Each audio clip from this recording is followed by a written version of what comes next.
Good morning, good morning, good morning, good morning. Oh, my heart is full. Good morning, my beautiful sisters. Good morning. Well, let me first start by congratulating Essence on this 25th anniversary of the Essence Festival. Congratulations. And it is 25 years strong. And of course, it is so good to be back in New Orleans. So I've got a limited amount of time, but I want to share with you a couple of things about my background and some ideas and plans that I have. But I do want to start by thanking everybody here, because this is a room full of leaders, and I cannot thank you enough for everything you do every day. So, about my background, I am a daughter of the Civil Rights Movement. I grew up in a family and in a community of adults who spent full time marching and shouting about this thing called justice. My sister Maya and I, we were raised by a mother who was all of 5 feet tall, but if you ever met her, you would have thought she was 7 feet tall. And our mother, she taught us the importance of a good education. She taught us the good old-fashioned value of hard work. She taught us, don't let anyone tell you who you are, you tell them who you are. And she taught us not only to dream, but to do. And she taught us to believe in our power to right what is wrong.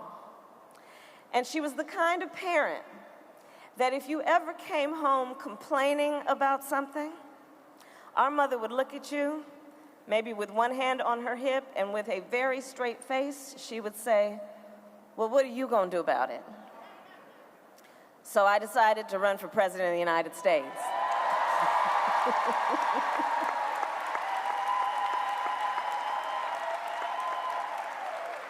And look, we all know there is a lot that is wrong with the current occupant of the White House. He says he wants to make America great again. Well, what exactly does again mean?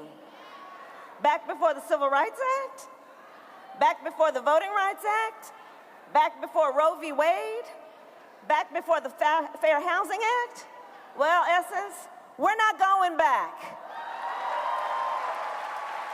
We're not going back. And in fact, it is time to turn the page, and it is time to write the next chapter in the history of these United States. And I'd ask that we take a look at, and I urge everyone to read, the Black Census Project that has been headed by Alicia Garza, and look at that as our guide. So it's the largest survey of Black people in America since Reconstruction. And it demands action, recognizing the many facets of Black life that must be addressed. And in my opinion, it is a guide to right what is wrong in America. So you know how sometimes people will say, and they say it certainly to me often, because I was, of course, the first Black woman to be elected DA of San Francisco. I was the first Black person to be elected Attorney General of California, only the second Black woman to be elected to the United States Senate in the history of our country. And so, you know, people will often come up to me and they will say, well, Kamala, talk to us a little bit about Black people's issues. And I look at them and I say, you know what?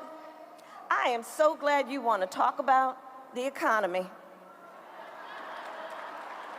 I am so glad you want to talk about health care. I am so glad you want to talk about the racial wealth gap. And let's talk about national security while we're at it. And let's talk about the dreams people have for our children. So let's talk a little bit about all of that. Let's start with economic security. The Black Census shows us that in the last year, nearly half of Black families in America said they did not have enough money to pay a monthly bill. It found that a third of black families cut back on food because they could not afford it. And for every dollar white men earn, black women in America earn 61 cents. So we must right what is wrong with the economy and pass my LIFT Act, which will give every family making under $100,000 a year a tax credit that they can collect at up to $500 a month. Economists have described it as the most significant middle-class tax cut we've had in generations. We must right what is wrong and take action on equal pay, with my plan that puts the burden on corporations not working women to prove that they've been paid equally for equal work. We must right what is wrong and close the teacher pay gap to give millions of teachers, the vast majority of whom are women, a raise. And I say to them, so you want to talk about black issues? Let's talk about health care also. So nearly 1/3 of folks in the black census said they put off seeing a doctor because they could not afford it. We know that black women are 3 to 4 times more likely to die in connection with childbirth. And we know that black communities across this country are dealing with water that is not safe to drink. We must right what is wrong with public health policy and pass Medicare for all in this country.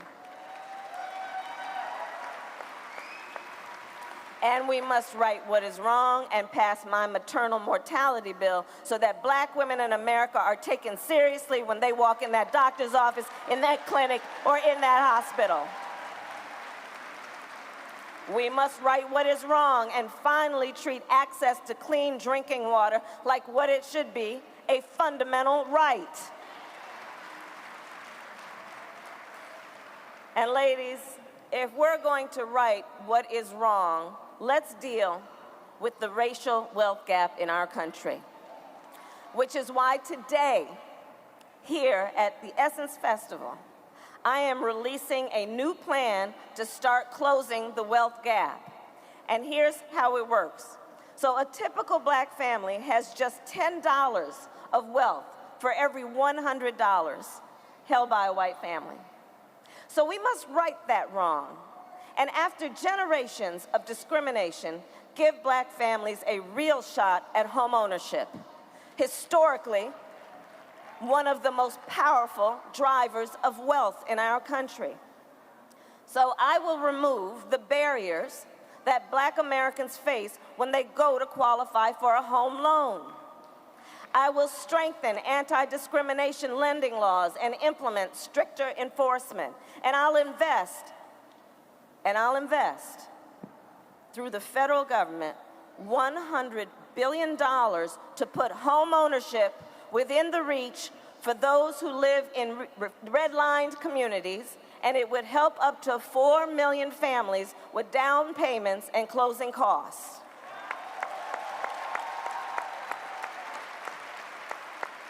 And by taking these steps, we can shrink the wealth gap between black and white households by at least 1/3. But we cannot bridge the racial wealth gap just by addressing historical inequities. Although we must do that, we also have to write the next chapter. Black Americans were excluded in our country for years and generations from participating in the first industrial revolution and the wealth that generated. Now, with the technological revolution, we must ensure that everyone can participate in the wealth it creates. And to do that, I will invest in our HBCUs. I am a proud graduate of Howard University. I will invest in our HBCUs the resources they need to develop world-class STEM programming to ensure that our students have a real opportunity to shape the technological revolution. And here's the thing. Those of us who are proud graduates of HBCUs know. HBCU, you know, HBCUs graduate nearly 1 in 4 students who earn science and engineering degrees. They are our future. And in the coming weeks, I'll announce new investments to support Black entrepreneurs and business owners by increasing access to capital and credit.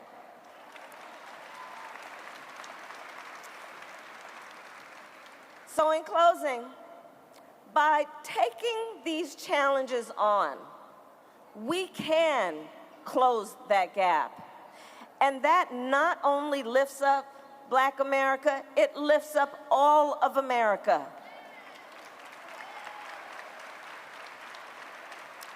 So Essence, join me as we write what is wrong and write the next chapter of history in our country. Because Black women know, we know America's story has always been written by those who can see what can be, unburdened by what has been. And just think, less than 60 years ago today, Ruby Bridges needed federal marshals to escort her to school in New Orleans. And today, Mayor LaToya Cantrell is the first woman and the first Black woman to lead this city. The fight of Black women has always been fueled and grounded in faith and in the belief of what is possible. We have always built the future that we can see and believe in and fight for. And that's why Sojourner spoke. It's why May flew. It's why Rosa and Claudette sat. It's why Maya wrote. It's why Fannie organized. It's why Shirley ran, and why I stand here as a candidate for President of the United States.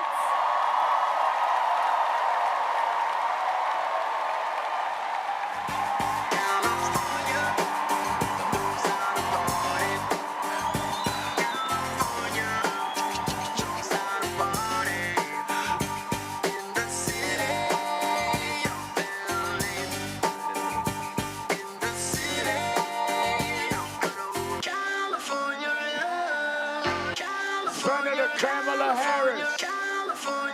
Senator Kamala Harris. We are going to have a little conversation, but let me acknowledge, and I know that Rich Lou would want me to do this, we're honored to have in our presence the founder of Essence Magazine, Brother Ed Lewis. Give him a big hand.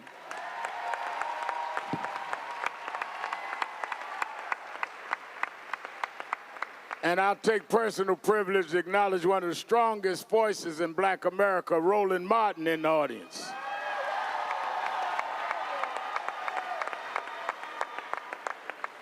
Senator Harris, as you spoke, and as the polls have indicated, you have now become, you are growing and growing and growing in terms of support. One of the things in public life is that we all look back and say, people attack this, people attack that.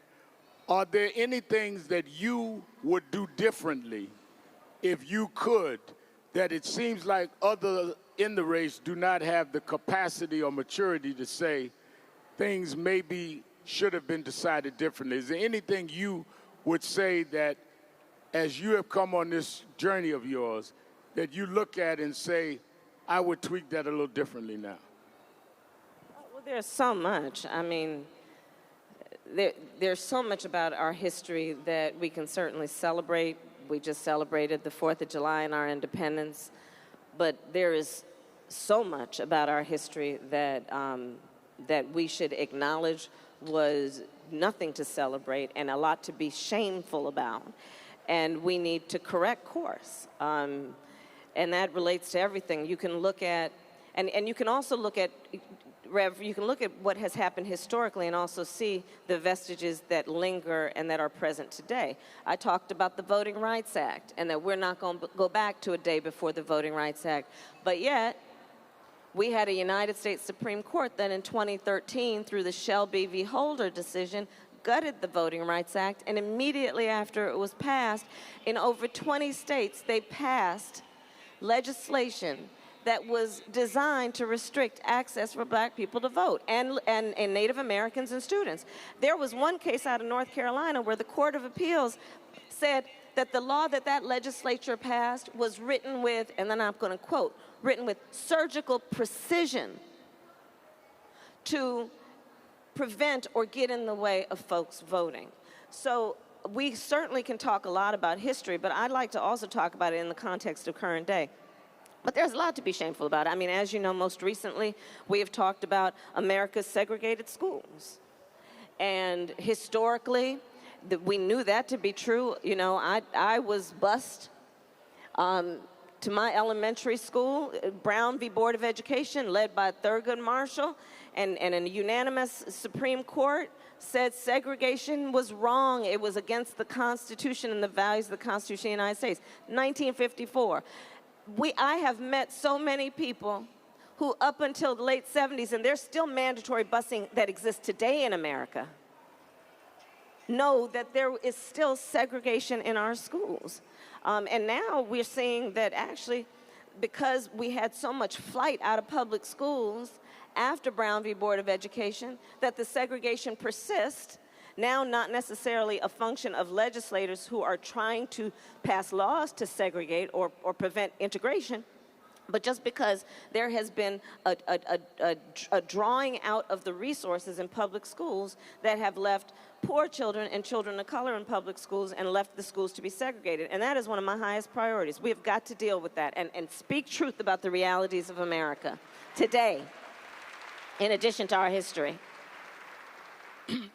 Do you, as you know, many people want to see this president have to face a very tough election and not be reelected? Yes.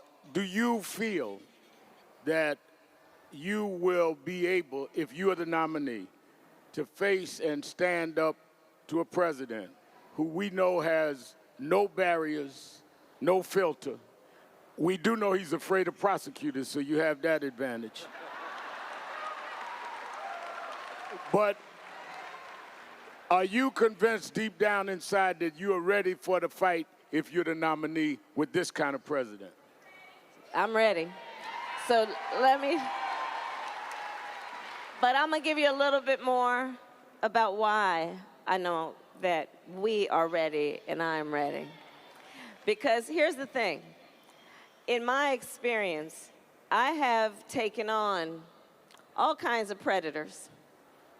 I've taken on the big banks who preyed on homeowners during the foreclosure crisis. I took on successfully pharmaceutical companies that preyed on seniors. I have successfully taken on transnational criminal organizations that have preyed on women and children. And I'm going to tell you, we have a predator living in the White House. He has predatory instincts and a predatory nature. And here's the thing you got to know about predators. It is their nature to pounce on and try to beat down people they perceive to be weak. It is their nature to attack vulnerable people. It is their nature to attack people who are desperate for help. And I know that kind of person, and that's who we have. And let me tell you the other thing about predators. They are cowards. They are cowards.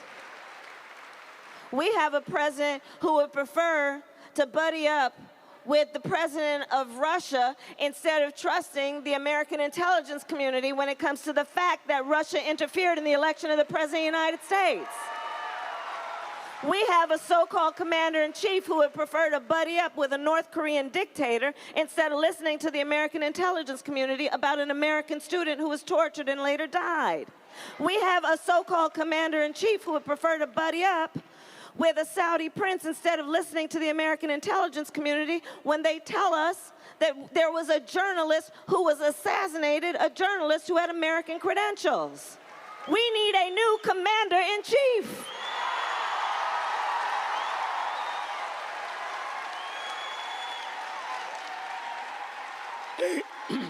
Essence, with its new technology, has taken a lot of surveys from the concerns of its readers online as well as the magazine. And Michelle Ebanks, our CEO, is going to raise some of those questions. Thank you, Reverend Sharpton. Senator Harris, we know that Black women are not a monolith.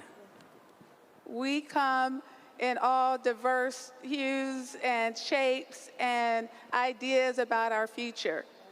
But in our survey, there are two issues that stood out that were important to many Black women. Yeah. One, abortion as a choice. Yes. And two, the elimination of student debt. Yes. Could you talk about those two issues? Yes, absolutely. And thank you, Michelle, and it's so wonderful to be on the stage with you. So here's the thing. In America today, a woman's access to reproductive health care is under attack. And we have seen it in Alabama, where that legislature passed a law that would incarcerate a physician for assisting with an abortion for up to 99 years. We're seeing it in Georgia and in Missouri. It's real. And here's the thing about it, and this is not being extreme to say this. It is not being an alarmist to say this. Women will die because of these policies, and Black women, women of color, and poor women will be the first. It's a serious, serious issue. What I'm prepared to do is this. We got to keep on the defensive. Elections matter. Who gets elected to the state house matters because they get to pass those laws. So we have to focus on those state elections. Focus on who's the attorney general of your state, because they often will be the ones to either defend those laws or not. But also, in addition to working on the defensive, I'm prepared to work on the offensive. So here's what I'm prepared to do. When elected, I am prepared to require that the United States Department of Justice will review any law coming out of any state that has a history of interfering with a woman's access to choice, that law will be reviewed for constitutionality by the Justice Department, pre-clearance, and until it passes constitutional muster and compliance with Roe v. Wade, it will not go into effect. Because we got to take it on the offensive in addition to the defensive. On the issue of student loan debt, there is no question. And it is, I speak to our young people who are literally concerned that they will never be able to start a family, that they'll not be able to ever afford to buy a house. They're going into careers that are not their passion because they can't afford to pay off that student loan debt. Careers like teaching, because they know that with that debt and the low pay, they can't possibly survive financially. So one, I believe, and we'll fight for what we need to do around one, free community college, debt-free college. We need to allow students to refinance those loans, loan forgiveness for middle-class and working families, loan forgiveness for people who enter public service, and we also need to go after the predators in this space who are pushing these loans and servicing these loans in a predatory way. We need to go after them also. One of the things that we talked about is how this man, Rich Lou Dennis, brought this institution back into ownership in our community and changed our culture just from pursuing consumer to pursuing being entrepreneurs. He has some keen business interests that he'd like to raise to you. Well, first of all, thank you for being here. And you've hit on some things that are very critical to our community around economic inclusion. Yeah. You've proposed some new legislation, some new approaches to closing the wealth gap, Yep. Improving the education system that serves us. What I would like to understand, and I think the audience would like to understand, is how do we as a community support this movement around economic inclusion and partner with our leaders in order to do that? Because at the end of the day, we're only going to be as strong as a community as we can be economically. So That's right. how would we do that? That's right. And just to actually couple the 2 points, because on the student loan debt issue, You know, my target for home ownership for families is based on a number of reasons that relate to the fact that that is the greatest source of assets and wealth that a family can have. And we have been institutionally and historically deprived legally from having access to that source of wealth. And it has a lot of repercussions, including when our kids want to go to college, whereas other families who own their home and can go into the equity in their home to help pay for their students' tuition, our families have to go, and those students have to take out loans at interest rates that they can't afford to pay off over a long period of time. So the way to handle it is a number of things. One, it's about demanding change, right? So part of what I'm rolling out today would include changing the way credit scores are kept. Because here's why. So right now, the analysis of whether you have good credit or not doesn't include the fact that you pay your phone bill on time. Doesn't include the fact that you pay your rent on time or your utilities on time. So people who are living a financially responsible life, right? It's not tracking your level of financial responsibility. And that's part of what has to change, which is the design of the system. Because the system has been designed on credit history to track people who already have wealth and assets. So then the folks who are financially responsible but don't have assets don't have access to capital because your good behaviors aren't being measured, right? So that's one way to deal with it. And demand that kind of change. Demand that kind of change. It is about, you know, again, I'm going to keep going back to this other point. Elections matter.